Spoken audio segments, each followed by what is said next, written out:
迷你小英雄傳序章第一回，被遺棄的樂園。在這個繁華城市的背後，被世人遺忘的陰影中，坐落着一座名為天使村的孤兒院。村子中央，天使石像手中捧着一團永不熄滅的黑焰。對於這裏的孩子們來說，這團火焰是唯一的信仰，也是改變命運的希望。聽說只要得到黑焰天使的祝福，就能獲得超能力，被城裏的大人物收養，從此過上幸福的日子。在這個充滿憧憬的群體中，有三個形影不離的夥伴：天真無邪的菲斯，熱血衝動的法奴，以及溫柔善良的柏拉。命運在某個清晨降臨，法奴的手掌燃起了碧綠色的火焰，那是能形成堅壁、抵禦傷害的守護之火。柏拉的指尖則躍動着天藍色的光輝，那是能撫平傷痛的治癒之火。唯獨菲斯，他的雙手空空如也，真可惜啊，菲斯。其他孩子竊竊私語，只有他什麼都沒有，是被天使遺棄的孩子。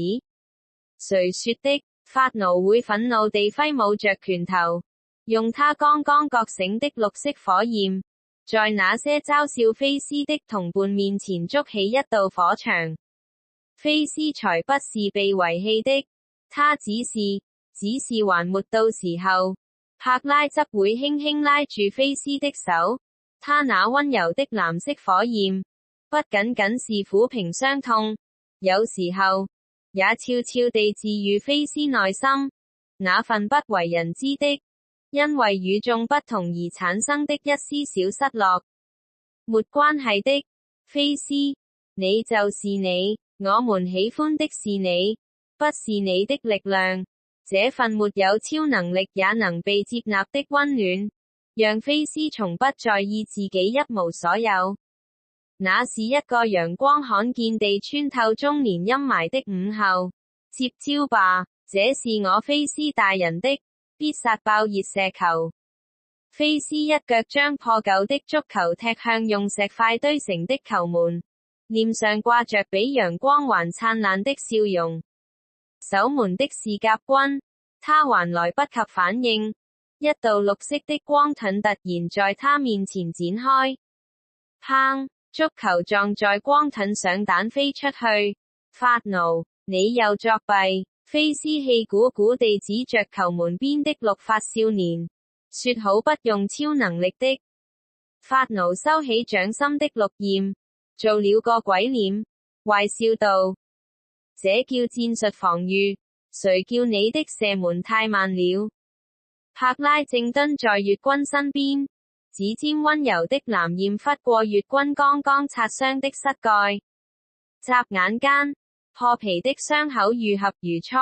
好了，不痛咯，你們兩個別吵啦，小心又把衣服弄髒，村長會生氣的。沒關係，反正有菲斯頂着。法奴一把摟住菲斯的脖子，兩人笑着滾倒在草地上。玩累了，三人並肩躺在草地上，望着那片狹小的天空。嗱，等我長大了，一定要去外面的世界看看。菲斯向着天空伸出手，仿佛要抓住雲朵。我要帶你們一起去吃傳說中的大餐。不管去哪裏，我們都要在一起。柏拉溫柔地看着身邊的兩個男孩，法奴轉頭看着菲斯，眼神堅定。約好了。力量雖然有強弱，但我們的羈絆不分上下。我是盾，柏拉是鑰，而菲斯你，我是隊長。菲斯從草地上跳起來，豪氣地拍着胸膛。以後，就由我這個最強的普通人來帶領你們。隊員柏拉報道。柏拉笑着回應，那時的風很溫柔，笑聲很純粹。他們並不知道，這個誓言將會以何等殘酷的方式被打破。第二回，偽善的面具。隨着時間推移，村裏的氣氛變得詭異。伙伴越軍被村長歡送去城裏享福後便音訊全無。那個夜晚，月亮被厚重的烏雲遮蔽。咚咚，刺耳的警鐘聲撕裂了寂靜。甲軍抱着他心愛的足球迷迷糊糊走到空地。發生什麼事了？甲軍，快回來！直覺敏銳的法奴在屋內大喊，一股不祥的寒意爬滿脊背。但一切都太遲了。黑暗中，一團擁有實體的黑色影子蠕動着，兩點紫光在夜色中亮起。那是惡魔的眼睛，充滿了對鮮血的渴望。擦，沒有談判，沒有猶豫，利爪閃過。甲軍甚至來不及發出一聲慘叫，身體就像被踢飛的破布娃娃一樣，撞在牆上緩緩滑落。他手中的足球滾落一旁，染上了刺眼的殷紅。那雙原本充滿期待的眼睛，此刻失去了光彩，永遠定格在驚恐的那一瞬。救命啊！尖叫聲響徹孤兒院。惡魔舔舐着爪上的鮮血，正準備享受這場屠殺盛宴時，村長出現了。法奴，柏拉，跟我走。村長拉住兩個有超能力的孩子就往密道跑去。等等，還有菲斯啊！柏拉哭喊着回頭。我能戰鬥。法奴試圖掙脫。村長冷冷地瞥了一眼身後手無寸鐵的菲斯，眼神像看垃圾一樣。沒用的廢物，就留下來當有你吧。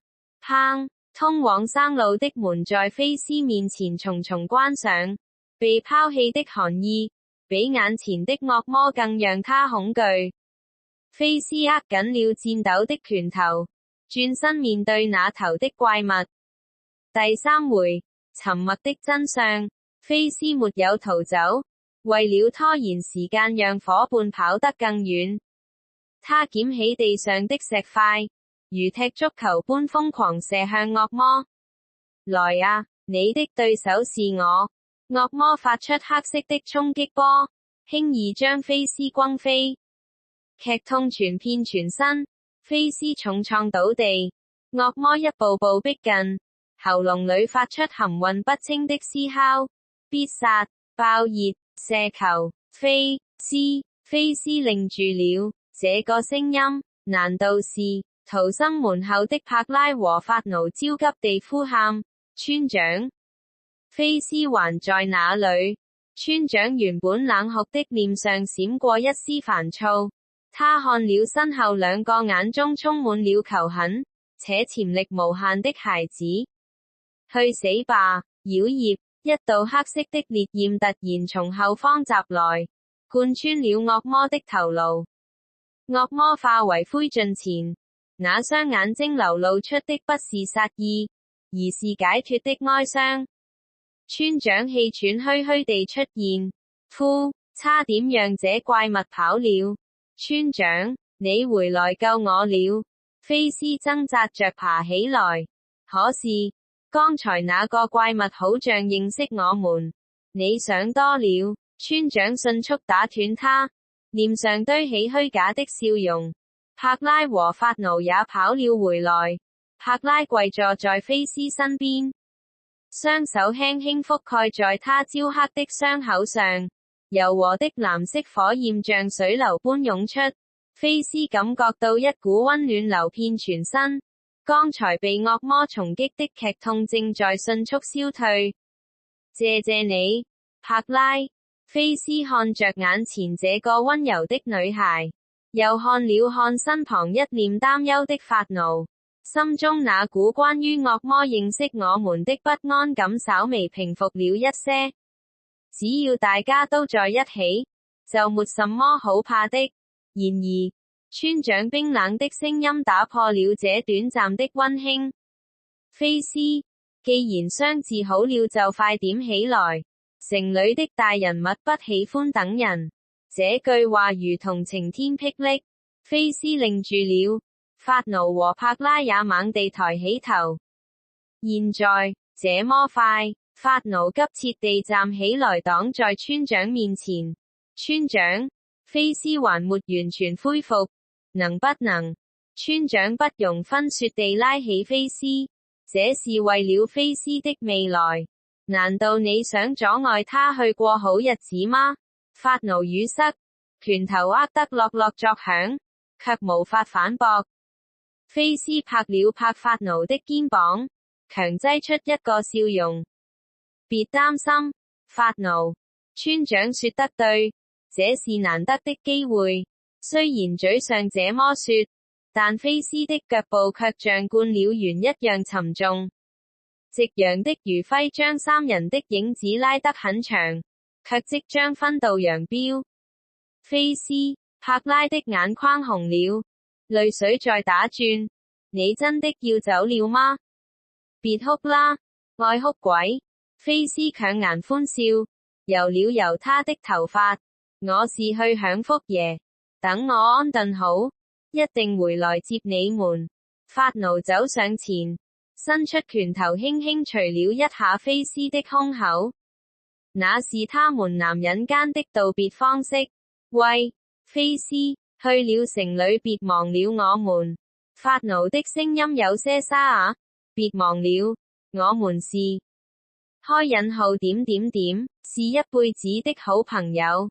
菲斯伸出拳頭與他相碰，三人緊緊擁抱。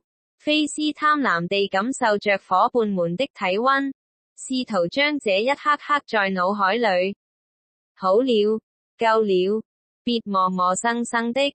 村長不耐煩地曳走了菲斯。菲斯不斷回頭，看着站在原地法奴和柏拉的身影在暮色中越來越少，直到被轉角的枯樹遮蔽。菲斯會去哪裏？他真的會回來接我們嗎？柏拉小聲問道，緊緊抓着法奴的手。當然，他可是我們的隊長。法奴嘴上這麼說，但心裏也充滿了不安。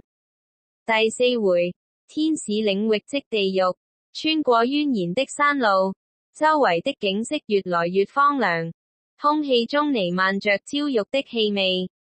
村長，這真的是去城鎮的路嗎？村長停下腳步，那張慈祥的臉孔此刻扭曲如惡鬼。帶你去天使領域啊，蠢貨！前方的迷霧散去，菲斯看到的不是天使，而是真正的地獄。無數失蹤的孩子被困在巨大的黑焰陣中，痛苦地燃燒着，生命力被榨取轉化為黑焰能量，有些已變成了一具乾癟的軀殼。這就是修養。菲斯感到胃裏一陣翻騰，沒法變成天使的廢物，只能當作燃料。村長狂笑着，掌心凝聚起殺意。你也去陪他們吧。一團黑焰重重擊中菲斯腹部，他痛苦地蜷縮在地。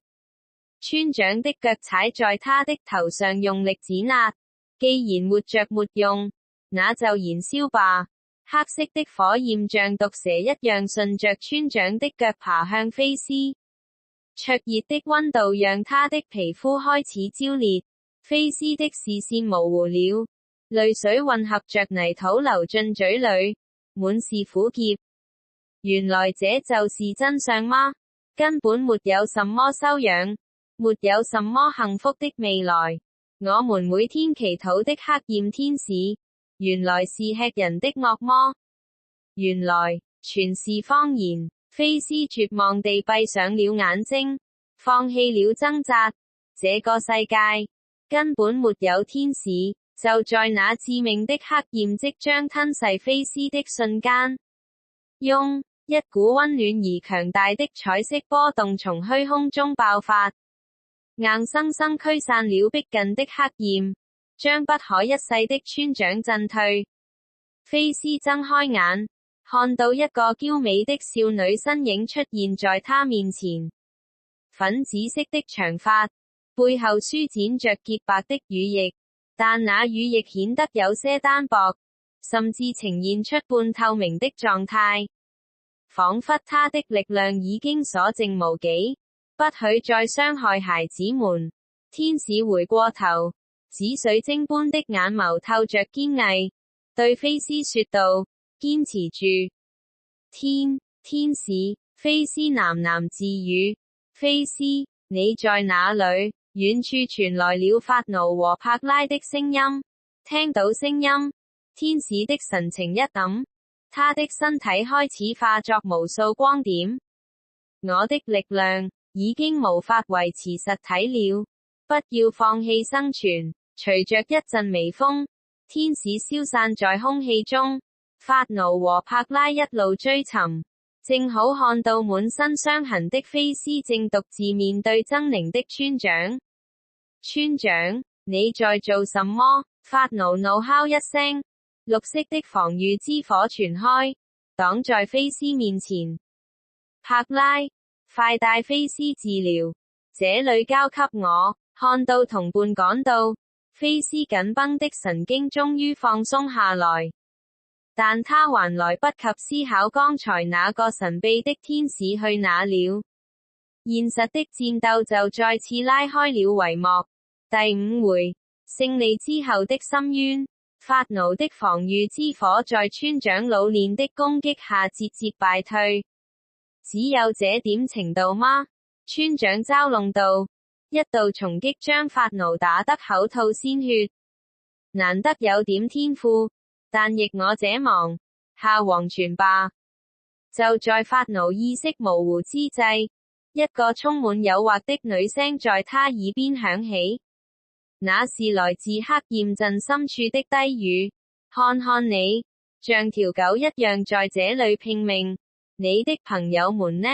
他們在做什麼？他們需要你嗎？碧綠色的防禦之火瞬間變質，化為墨綠色的烈焰。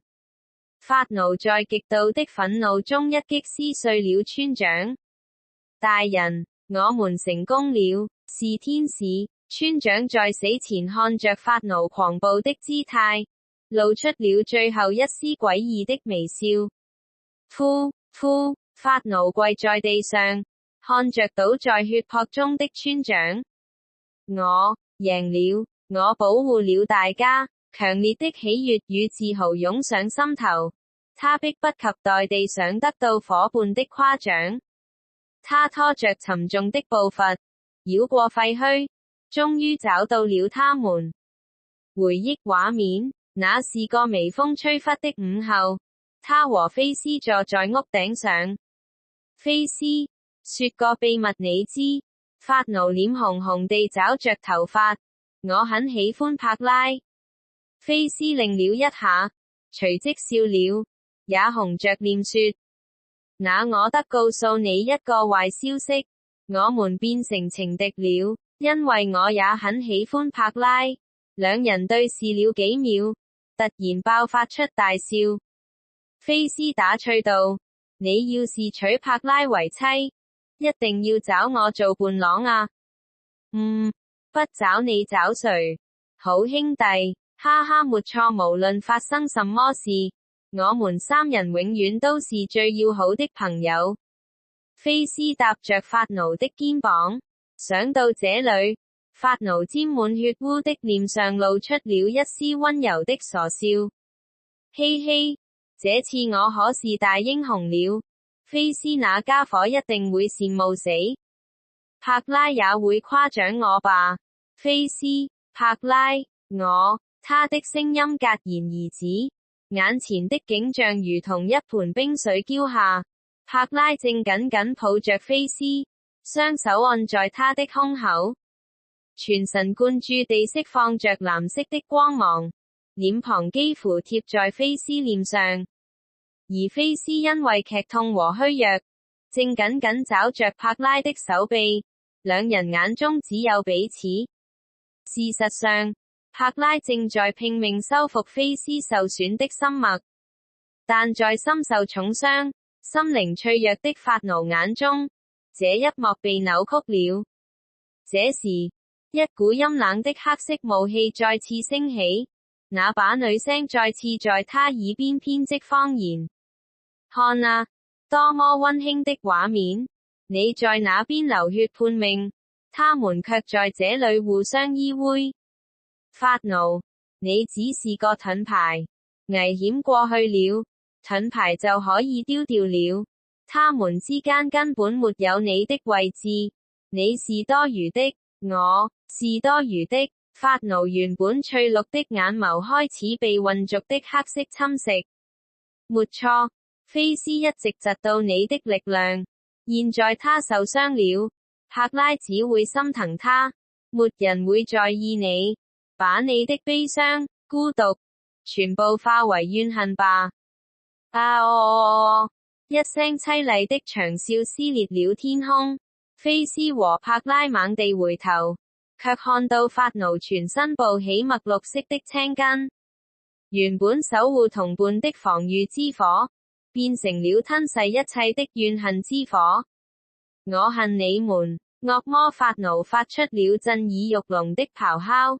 我拼命保護你們，你們卻拋棄我，最終灰燼中的復仇者，變成怪物的法奴失去了理智，轉身向昔日的摯友噴吐出致命的墨綠烈火。法奴，你怎麼了？我是菲斯啊！菲斯大喊，卻無法喚回朋友。白翼天使的虛影再次勉強現身，擋在兩人面前，但他的光芒已經微弱如風中殘燭。不行，在這個充斥黑焰的絕命之地，生命力量正被吞沒。天使轉頭看向瑟瑟發抖的柏拉，急切地說：妹妹，聽着，火焰不僅僅是超能力，它是心的具象化。法奴現在被憎恨吞噬了，唯有更強大的情感才能對抗。用你的火焰，把你想拯救朋友的心意全部傳遞出去。天使喝道：拯救朋友的心意。柏拉含淚看着痛苦扭曲的法奴。法奴，回來吧。柏拉閉上眼，指尖的藍色火苗瞬間暴漲，化作一道耀眼的湛藍色光束。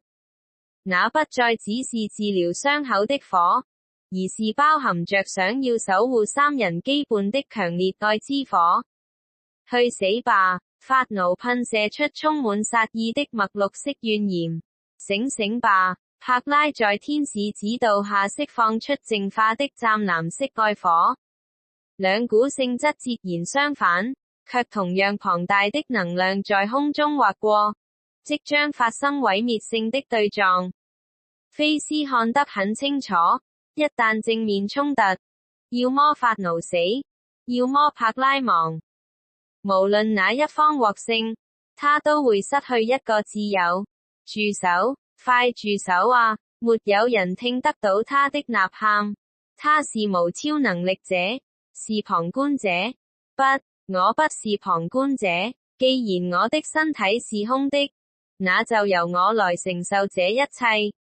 在兩股火焰即將接觸的千鈞一髮之際，那個沒有任何超能力的紅髮少年，義無反顧地衝進了兩者之間。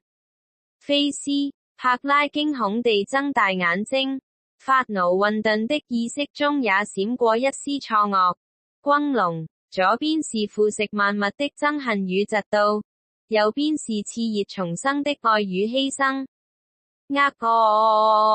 菲斯發出了撕心裂肺的慘叫，綠火在撕裂他的肉體，藍火在強行重組他的細胞。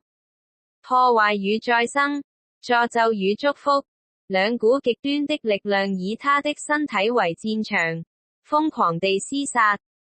強烈的衝擊引發了空間震盪，白光吞沒了世界，造成了天地混沌。誰也無法知曉此時此地的狀況。許久之後，煙塵散去，戰場死一般寂靜，法奴不見了，柏拉也不知所蹤。巨大的能量衝擊似乎將他們捲入了時空的裂縫，或是徹底灰飛煙滅。廢墟中央，只有菲斯孤零零地跪在那裏，他渾身是傷，衣服破爛不堪，但奇蹟般地活了下來。他的胸膛正中央，閃耀着一團奇異的天藍色火光。也許是柏拉的火焰力量殘留在他體內，勉強護住了他的心脈。對不起，白翼天使的身影已經近乎透明，他虛弱地飄在菲斯面前，滿臉愧疚。我原本的力量，因為分給了其他人，所以在這個時刻竟然救不了你的朋友。對不起，菲斯低着頭，眼神空洞。他用身體擋下了攻擊，卻什麼也沒能留住。天使伸出手，一片散發着微弱七彩光芒的羽毛緩緩飄落。